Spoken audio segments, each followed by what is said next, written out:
Welcome to the Washington Heights Church podcast. We're so glad you're here. Each week, we bring you the latest Sunday message filled with God's Word to help strengthen your faith and deepen your walk with Christ.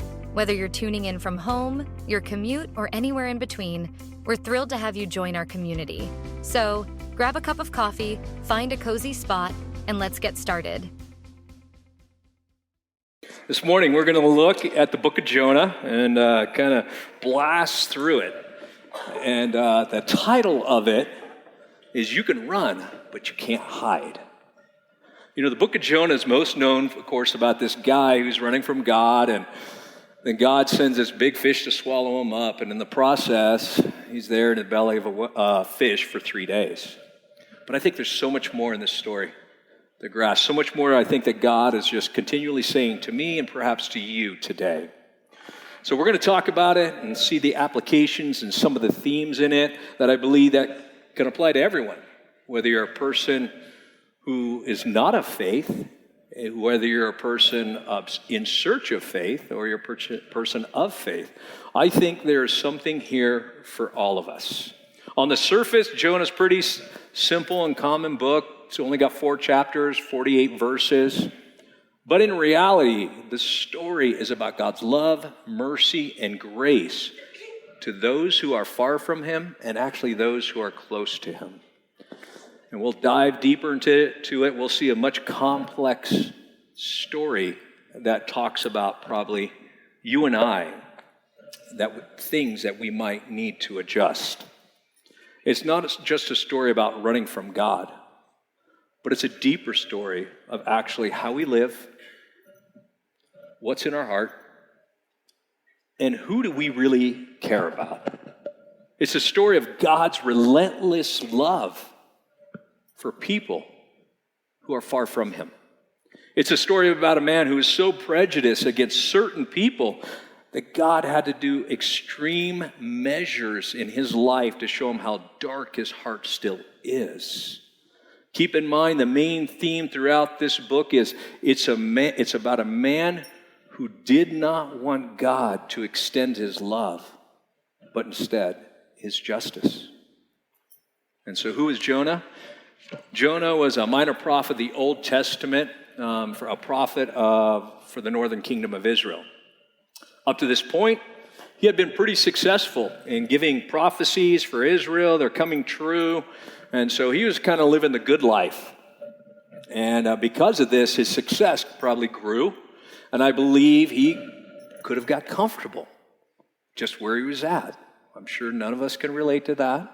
And so in the process, he probably got a little overconfident too.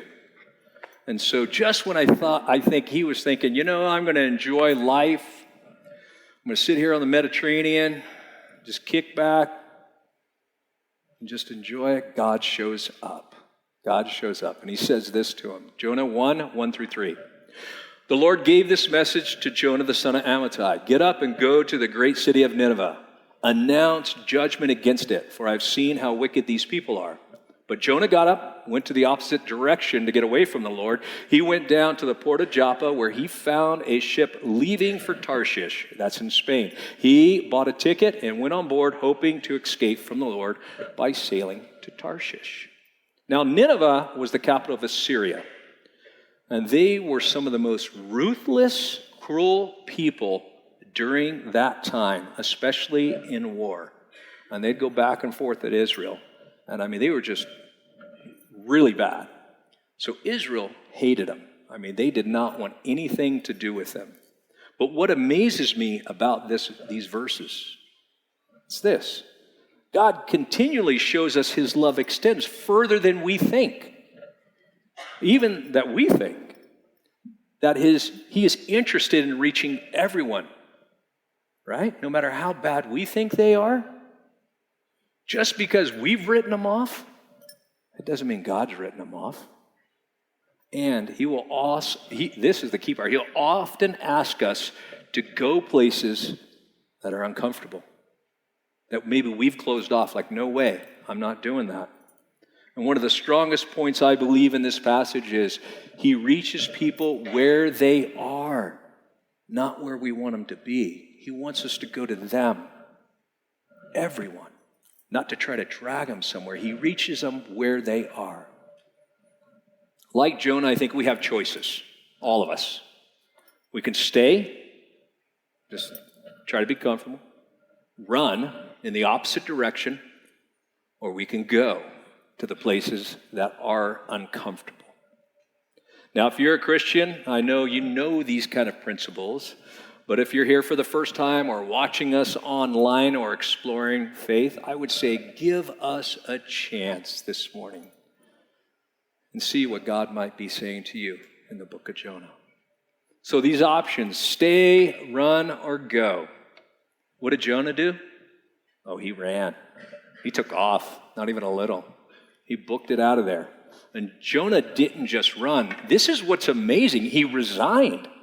The guy didn't just leave. He resigned. He's like, I'm done. Heading in the opposite direction, heading for Spain. That's what he was doing. I guarantee you, there have been times, I think, when we all have ran. When we all actually take off and run from God. And in Jonah's case, it wasn't so much about disagreeing about going to the city because it's unclean, because he was going to Tarshish. That's unclean. Jews had certain laws, certain regulations, and how they wanted to live and how they wanted to be around. And so Spain would be just as bad. It primarily was about, I think, it was personal to him. I think it was people that hurt him, that hurt somebody maybe he loved. The tension in this story, as we make it personal to us, is who's hurt you? Who's hurt me? Or who has hurt someone you love deeply? You see, it's personal to Jonah, and it's personal to us.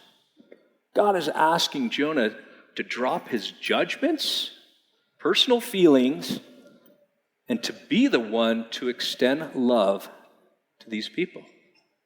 Jonah knows God is gracious, and he knows that God is good, but he doesn't want to be any part of it. So he resigns. Sometimes I think God is asking us to extend love to similar people. Somebody who's hurt us. Somebody who's hurt somebody that we love. And there are times we just don't want to be any part of it, right? We're like, not them. Maybe them, but not them. I can't do it. So we resign. Telling God, just leave me out of it. You can go ahead and do it, just not through me. Do it through somebody else. I don't want to do it. And so we don't want any part of it sometimes. Do you ever find yourself fighting God? Kind of like your desires pulling you one way, God's desires pulling you another way. I think this is the tension that, Jonah was in. His desires were being pulled too. And, maybe it's the fight of just believing in God that becomes that tension. Maybe it's like Jonah just listening to God or obeying to whatever God is telling you today. Whatever it is, Jonah found himself in that very position. And his own desires, they won, at least for a while. And I think we often see, as we often see in our own personal lives, God is relentless, isn't he? He's chasing us. And he might have to hand out, at least to me, a heavy dose of humility on a prideful and unwilling heart. I know I fit into this category. Anybody around here in Washington Heights, at least on staff, knows how stubborn I can be. It's just, I don't know, I have an opinion on everything, right? And so it comes out. And then I think I'm always right, But it's that attitude that God has to humble. And he has. And I've experienced his relentless love on me. Because he's broken my pride. And he's broken my stubbornness at times. And it's rough, but it's good. Now, how often do we check out, withdraw, refuse to just even change? Or just run the opposite direction? Do we avoid the one thing we need? God. Just him. And if you're following Jesus, you do have to ask the question before you run. God, is this the direction I'm supposed to go? Or are you calling me somewhere else? We can't just run. We have to talk to him. Here's some tough questions. If you are running, if I'm on the run, am I running from myself? Maybe I don't like who I am, so I pretend to be something else. Am I running from others because they've hurt me so bad, or I just don't trust people anymore, so I just don't even want to be around people? Are you running from God? Maybe you have certain expectation where he's let you down, he's hurt, and so you're just on the run away from him. But let's see what happens when individuals sometimes do run. Jonah 1, 4 through 6. But the Lord hurled a powerful wind over the sea, causing a violent storm to threaten to break the ship apart. Fearing for their lives, the desperate sailors shouted to their gods for help and threw the cargo overboard to lighten the ship. But all the time, Jonah was sound asleep in the hold. So the captain went down after him. "How can you sleep at a time like this?" he shouted. "Get up, pray to your God. Maybe he will pay attention to us and spare our lives." God sends a storm. But what is the storm? What is the storm for you and I? A storm is a place where we can't control the things around us. How many like controlling things? Right? Especially when it gets tough. When it gets tough, well, that's when we really kick it in. But it's a place where we can't control the things around us, where we feel a little more helpless. It's a place where we can't manipulate circumstances or even others. It's a place where God gets our attention. A place where we have to face ourselves, which sometimes isn't pretty. And let me say this, if you're avoiding God and running from God, and you're not in the storm yet, but you're headed to it, just turn around, go to God, trust him. You don't want the storm. You really don't. And if you're in the storm, just talk to God.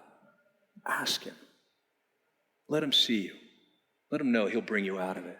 Because his love is relentless. He will not let you go. That's how much he loves you and loves me. You see, when God is pursuing you, just surrender. You won't win. It only gets worse for us, right? If we're trying to run from God or go the opposite direction or do nothing. Why? Because he's not trying to control me. He's not trying to control you. That's why he gives us freedom. But his love is relentless. He's trying to change us to something beautiful. He wants to love us, give us value, direction, and purpose. He wants all of me, and he wants all of you. So head into a storm. It can get tough. And you know what's interesting is Jonah hid his identity going onto the boat. And the question is, are we hiding our identity sometimes? Why? What's going on? Then how many here have been on a cruise ship? How many have been on a cruise ship during a storm while you were sleeping? Yeah, were you sleeping? No, you're raising your hand. That means you were awake, right? Yeah, this is exactly right. You know, it's a bad storm they were in. You know, and so if you're trying to sleep, it's just not going to happen during a bad storm. There's no way. Now, you're not in a hammock, which swings with the wave. So it's totally different. These are seasoned sailors. These aren't your average people who are throwing their livelihood overboard. That means they're afraid and they're trying to save their life. They were desperate. And what's Jonah doing? Oh, he's taking a nap. That's what he's doing. He's just downstairs taking a nap. He no longer cares. And he's sleeping in the middle of a storm because he has a false sense of peace. How do I know this? Well, he's running from God. And he's sleeping in the middle of a storm. That's pretty clear. Apathy, depression have kicked in. I don't care what happens next is his attitude. I just don't care. Why do I like the book of Jonah? Because it's about me at times. It's about you at times. It's not pretty, right? But I like it because it is about me. Sometimes we're just trying to fix everything and not even trust God. Sometimes we're trying to keep everything and not trust God. Are we praying in the wrong direction sometimes? Are you looking out instead of in? Because we need to look in. Are we avoiding God? Jonah 1:7, then the crew cast lots to see which one had offended the gods and caused a terrible storm. When they did this, the lot identified as Jonah as the culprit. Still, what amazes me, no one still knows who this guy is. And they cast lots and they finally say, it's you. His identity has been hidden to this point. Have you ever played a really good joke on someone? Hid your identity and they never found out? Yeah, you're Jonah like me, because I'm really good at that too. That's where we relate. Jonah is now thinking, what are the chances these lots are going to fall on me? It's like rolling dice. He's wondering and hoping that somebody else would take the fall. Somebody else will take the blame. How many times in our life something bad happens and we hope somebody else takes that blame? And then he finally comes clean because it fell on him. He's like, this is who I am, this is what I've done, and this is why it's happening. In Jonah 1:8-10, it says, why has this awful storm come down on us? They demanded. Who are you? What is your line of work? What country are you from? What is your nationality? Sounds like TSA, man, every time I come into the country. Jonah said, I'm a Hebrew, I worship the Lord. I'm the God of heaven who made the seas and the land. The sailors were terrified when they heard this, for he had already told them he was running from God. Oh, why did you do it? They groaned. This is one of the moments when God finds us. He finds you, where he is still trying to get our attention, but we're not quite there. Some of us have been running from God since the day we were born. Some of us have been faced with real difficult circumstances of life and we started running. Some of us have made some bad choices in life, and that left us on a ship in the middle of a storm with people we don't even know, but they know all about us, right? And we're still running. We're still running sometimes. But the consistent thread throughout this book is you can run, but you can't hide. You see, like Jonah, God doesn't have to find you, right? He doesn't have to find you. He doesn't have to find me. He already knows where we are. He already knows where we are. So he just shows up. Jonah 1:11-15. And since the storm was getting worse all the time, they asked, what should we do to stop this storm? Throw me into the sea, Jonah said, and it will become calm again. I know this terrible storm is all my fault. Instead, the sailors rowed even harder to get the ship to land. But the stormy sea was too violent for them, and they couldn't make it. They cried out to the Lord, to Jonah's God, "O Lord," they pleaded, "do not make us die for this man's sin. Don't hold us responsible for his death. O Lord, you have sent this storm upon him for your own good reasons." Then the sailors picked Jonah up, threw him into the raging sea, and the storm stopped at once. The sailors were awestruck by God's great power, and they offered him a sacrifice and vowed to serve him. Now the sailors have identified the problem and the person, Jonah. And Jonah gives them the solution. Throw him overboard. This is interesting to me, that they don't throw him overboard right away. Because you can just breeze right through it. What's really interesting is, he gave them the reason and the solution. When life actually is in this situation and on this scale, they tried to save him. He's like, this is what you got to do, got to throw him. They're like, no. So they start rowing harder. What happens next is probably one of the biggest lessons I've learned, at least from this book. The storm gets worse. It didn't get better. It got worse. And you think that their noble cause of not wanting to toss a man into the ocean, right, would count for something or even decrease the storm. But it didn't. Not one bit. In fact, the more they tried to save him, the worse it got. So here it is. When have you or I tried to rescue someone when God's saying, throw him in? Throw him in. And then the storm got worse. It's a tough thing to do. What often happens in these situations is we try to minimize consequences sometimes for people we love. Sons, daughters, spouses, right? Those people that we deeply care about. So we try to bail them out in a sense. We prevent what really sometimes needs to happen. We need to throw them over. What is interesting is when we don't throw someone overboard, we often take the blame and we take the consequences, trying to protect them. Then the storm gets worse sometimes. If you are in a relationship with someone and you keep protecting them by paying for their consequences or bailing them out, you actually might be in the way.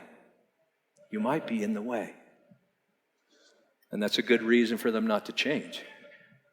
But God may be trying to get their attention, yet you might be in the way.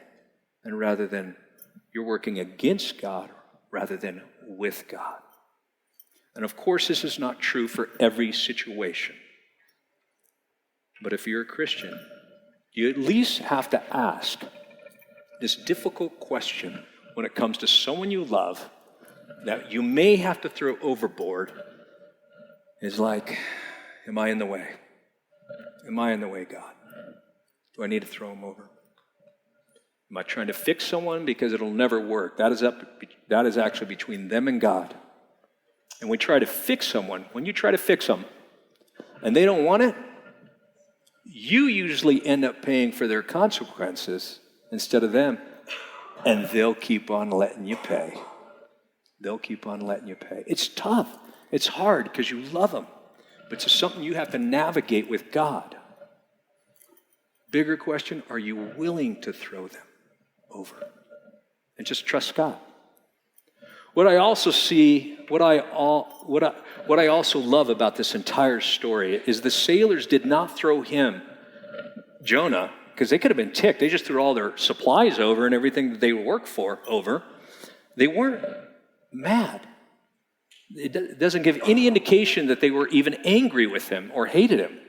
They sincerely didn't want to throw him over, so they kept on going against the storm.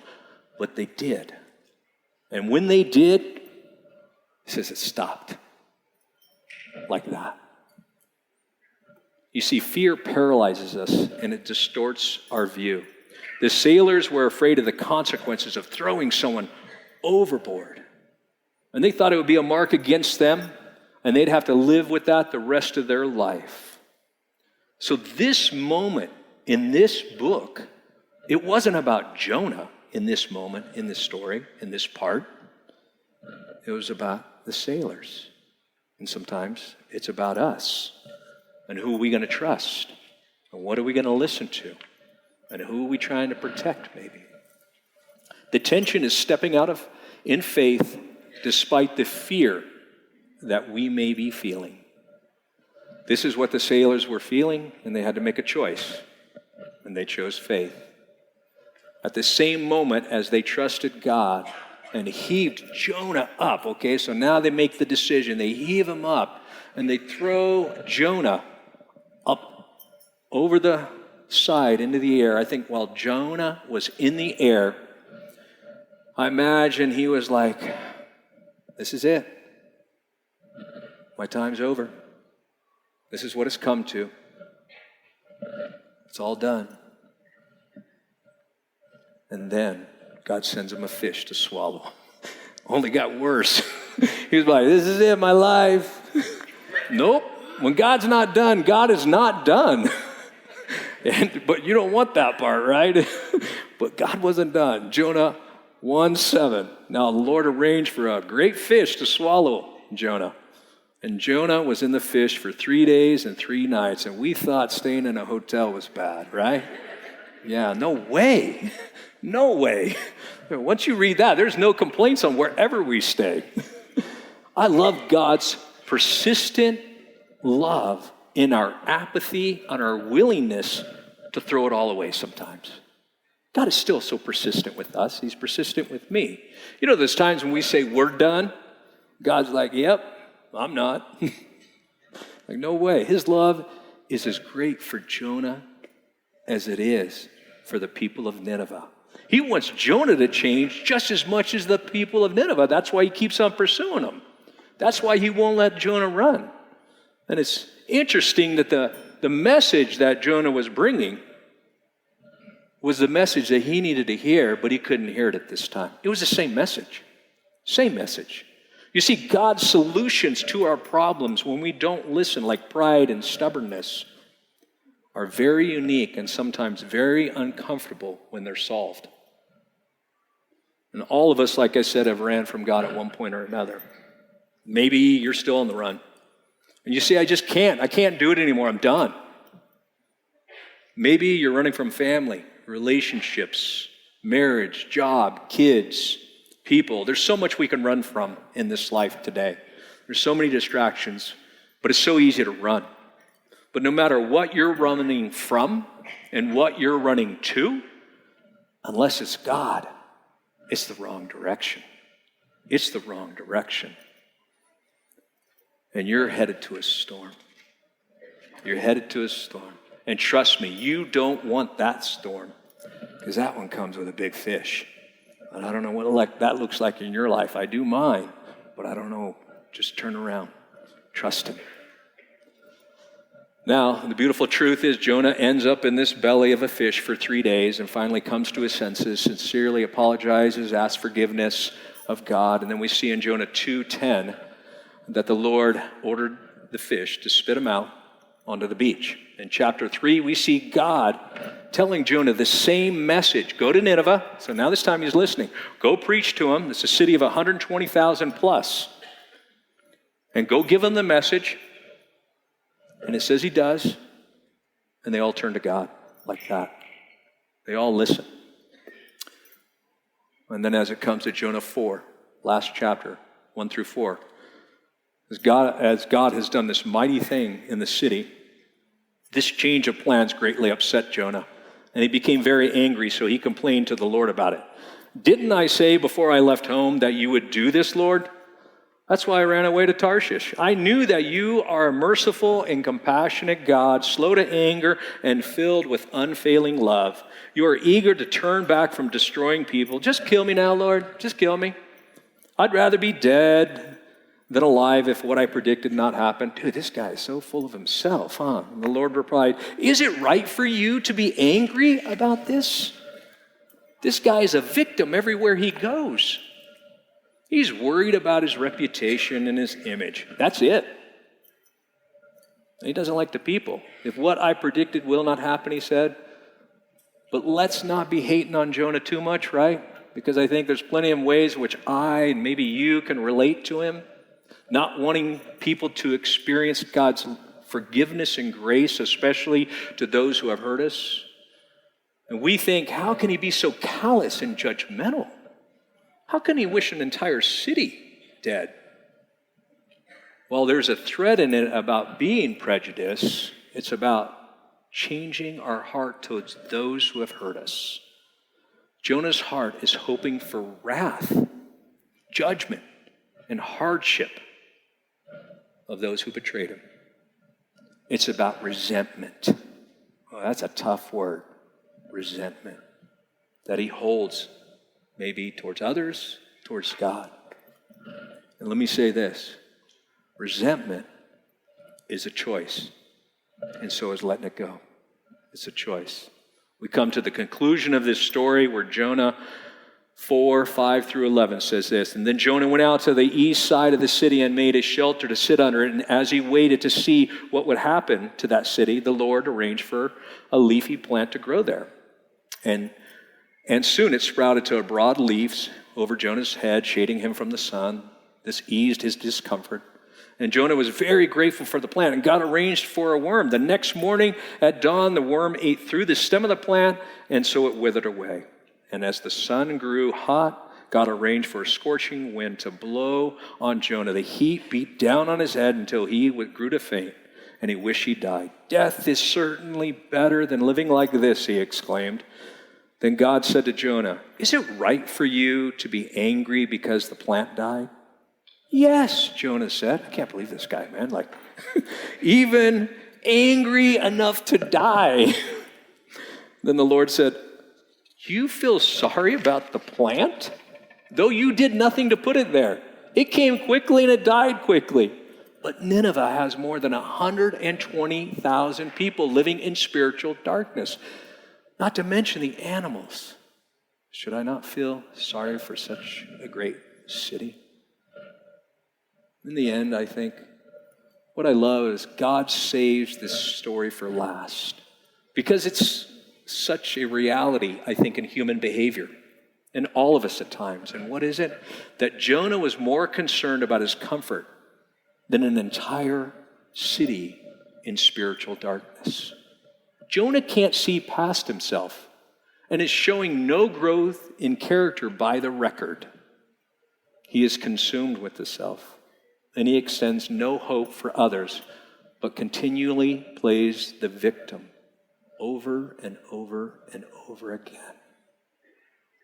Jonah's last words are absorbed with self-pity. And the story ends just like that, never knowing where Jonah lands. What direction did he change? Did he not change? What's going on here?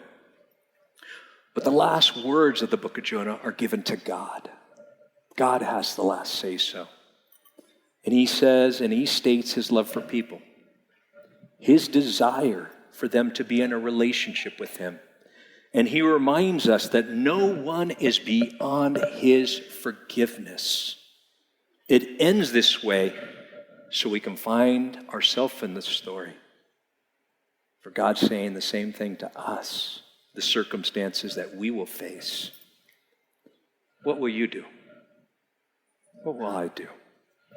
Stay, run, or go? Big idea today. God's message is never for a few, but it's always for you. Take time, read the book of Jonah, 4 chapters. Dive into it. See what God's saying to you. It's a great, great book. Would you pray with me? Lord, thank you so much for all that you are, for all that you've done in our life, for just, Father, continually working in our life, even when we don't see it. Thank you for your patience with us in so many ways.